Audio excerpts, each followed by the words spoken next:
Hello my friends, kami dari kelompok 3 ingin mempresentasikan lingkungan bisnis dan hukum komersial tanggung jawab sosial organisasi bisnis.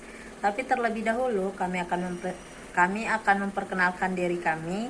Perkenalkan, saya Yulita Mila Indriani Simamora dengan NIM 1962201109 dengan rekan saya Liza Oktaviani Sipahutar dengan NIM 1962201115. Materi yang pertama yaitu definisi Corporate Social Responsibility. Menurut The World Business Council for Sustainable Development, Corporate Social Responsibility yaitu komitmen bisnis untuk berkontribusi dalam pembangunan ekonomi berkelanjutan, bekerja dengan para karyawan perusahaan, keluarga karyawan tersebut, berikut komuniti setempat atau lokal, dan masyarakat secara keseluruhan dalam rangka meningkatkan kualitas kehidupan. Materi selanjutnya yaitu konsep CSR. Elkington mengemas CSR ke dalam 3 fokus yaitu 3P, di mana 3P itu ialah yang pertama profit, yang kedua planet, yang ketiga people. Perusahaan yang baik tidak hanya memburu keuntungan ekonomi belaka atau profit, melainkan pula memiliki kepedulian terhadap kelestarian lingkungan atau planet dan kesejahteraan masyarakat atau people. Konsep CSR sangat berkaitan erat dengan konsep sustainability development atau pembangunan yang berkelanjutan. Konsep CSR memiliki arti bahwa selain memiliki tanggung jawab untuk mendatangkan keuntungan bagi para pemegang saham dan untuk menjalankan bisnisnya sesuai ketentuan hukum yang berlaku, suatu perusahaan juga memiliki tanggung jawab moral, etika, dan filantropik. Selanjutnya yaitu sejarah CSR. Istilah CSR memang baru digunakan secara luas pada tahun 1960-an, namun hakikat CSR mungkin adalah sama tuanya dengan bisnis itu sendiri. Dan bahkan di beberapa masyarakat tertentu, seseorang tidak dapat melakukan bisnis tanpa bertanggung jawab secara sosial. Ada banyak ulasan mengenai sejarah CSR. Antara lain adalah oleh J.J. Asongu yang membagi periode sejarah keberadaan konsep CSR menjadi 2 bagian, yaitu sebelum tahun 1900 dan sesudah tahun 1900. Di Indonesia, istilah CSR semakin populer digunakan sejak tahun 1990-an. Beberapa perusahaan sebenarnya telah lama melakukan CSA atau Corporate Social Activity atau aktivitas sosial perusahaan. Walaupun tidak menamainya sebagai CSR, secara faktual aksinya mendekati konsep CSR yang mempresentasikan untuk peran serta dan kepedulian perusahaan terhadap aspek sosial dan lingkungan. Melalui konsep investasi sosial perusahaan, Seatbelt sejak tahun 2003 Departemen Sosial tercatat sebagai lembaga pemerintah yang aktif dalam mengembangkan konsep CSR dan melakukan advokasi kepada berbagai perusahaan nasional. Materi selanjutnya yaitu isu dalam pelaksanaan CSR.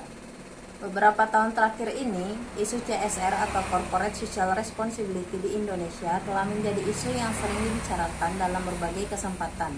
Apalagi dengan semakin seringnya terjadi permasalahan yang berkaitan dengan CSR.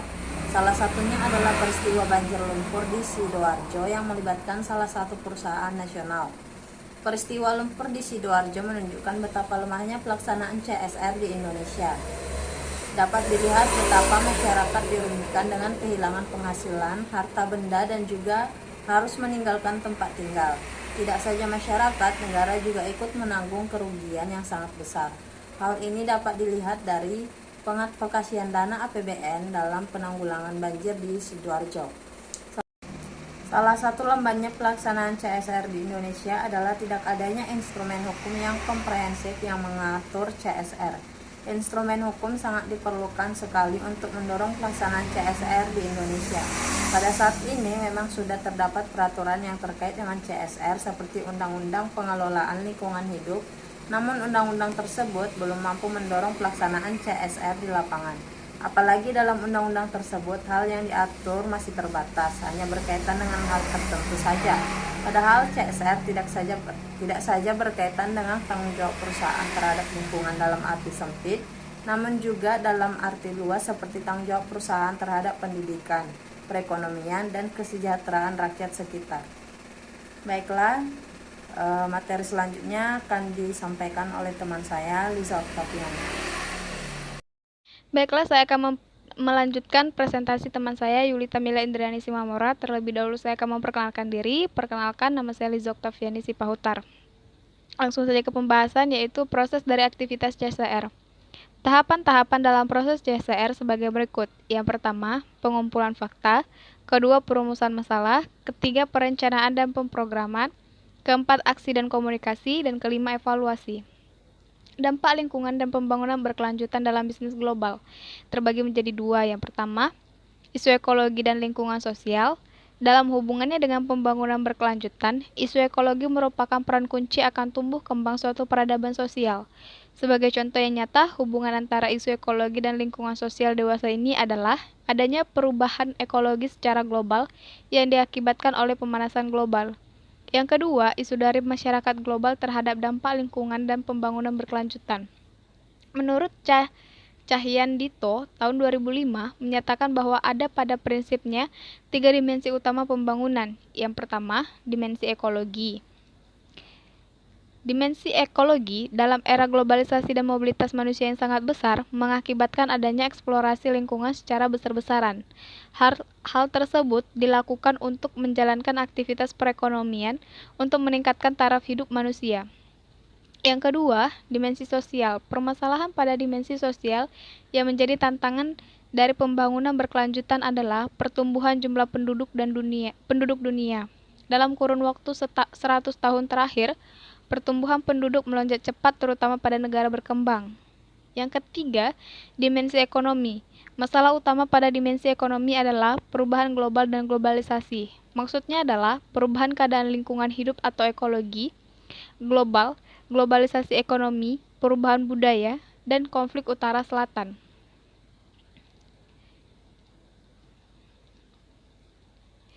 Selanjutnya, mengelola isu lingkungan. Kebijakan daerah dalam mengatasi permasalahan lingkungan hidup, khususnya permasalahan kebijakan dan penegakan hukum yang merupakan salah satu permasalahan lingkungan hidup di daerah, dapat meliputi yang pertama, regulasi perda tentang lingkungan, kedua, penguatan kelembagaan lingkungan hidup, ketiga, penerapan dokumen pengelolaan lingkungan hidup dalam proses perizinan, keempat, sosialisasi atau pendidikan tentang peraturan perundangan dan pengetahuan lingkungan hidup, kelima, meningkatkan kualitas dan kuantitas koordinasi dengan instansi terkait dan stakeholder, keenam, pengawasan terpadu tentang penegakan hukum lingkungan, ketujuh, memformulasikan bentuk dan ancaman sanksi pelanggaran lingkungan hidup, peningkatan kualitas dan kuantitas sumber daya manusia, dan yang terakhir, peningkatan pendanaan dalam pengelolaan lingkungan hidup.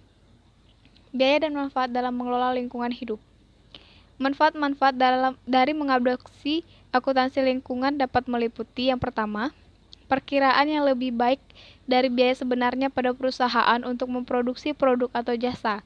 Ini bermuara memperbaiki harga dan profitabilitas. Yang kedua, mengidentifikasi biaya-biaya sebenarnya dari produk, proses, sistem, atau fasilitas dan menjabarkan biaya-biaya tersebut pada tanggung jawab manajer. Yang ketiga, membantu manajer untuk menargetkan area operasi bagi pengurangan biaya dan perbaikan dalam ukuran lingkungan dan kualitas. Keempat, membantu dengan penanganan keefektifan biaya lingkungan atau ukuran perbaikan kualitas. Kelima, memotivasi staf untuk mencari cara yang kreatif untuk mengurangi biaya-biaya lingkungan. Keenam, mendorong perubahan dalam proses untuk mengurangi penggunaan sumber daya dan mengurangi mendaur ulang atau mengidentifikasi pasar bagi limbah, meningkatkan kepedulian staf terhadap isu-isu lingkungan, kesehatan, dan keselamatan kerja, dan yang terakhir, meningkatkan penerimaan konsumen pada produk atau jasa perusahaan dan sekaligus meningkatkan daya kompetitif. Sekian presentasi kami ucapkan terima kasih.